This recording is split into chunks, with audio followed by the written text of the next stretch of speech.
Hey, I'm Pastor Fred. I'm going to state the obvious. This is something you probably know. I'm sure of it, but let's talk about it.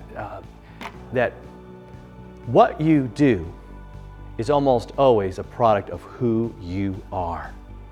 So good people do good things, right? Evil people do evil things. You come to expect that from them, don't you? Someone's honest, you do not expect them to lie. You trust them, and what they're saying is going to be what is right, because that's who they are. They're fair, and if they're fair, they're there. If they're crooked, and you expect that because you see their actions, and that all comes down to and creates who they are. But I think it all starts with who they are. Now we are, I believe I am a child of God. I am loved by Him. I am taken care of by Him. He loves me. I am His child, and man, I didn't deserve any of this forgiveness, but yet He gives it to me. And so I pray that it's who I am and who I'm just becoming more and more like Him, more and more about who He is and what He does. Let's look at Colossians 3:12 this morning. And Paul says this, he says, "Put on then,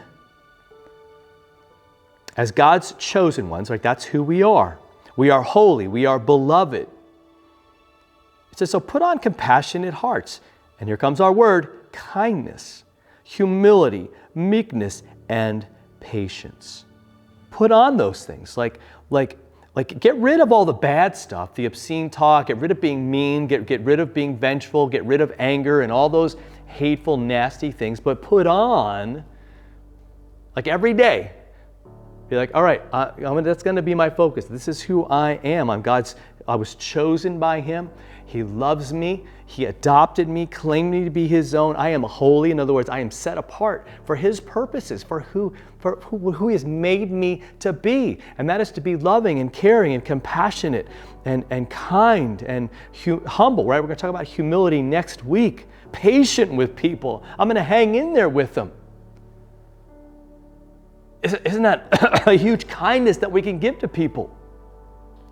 Everyone blows us off when they see the dark side of us or the difficult side of us. What if we did things like God does?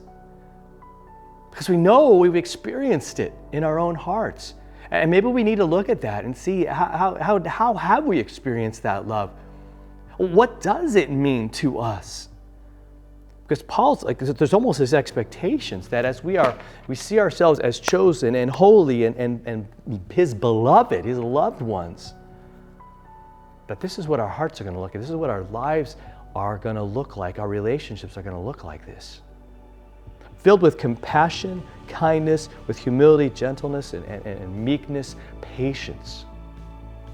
We're going to be out to help others because God has given us everything that we could possibly need. It's so beautiful. It's so awesome, right? So any comments on that? Just again, I'll check the comments and we'll see, get a discussion on this issue of mercy or kindness and how God wants us to live. Have a great rest of your day. Hit that subscribe button and share this with somebody you know you want to. So let's get after it, and we'll see you next time.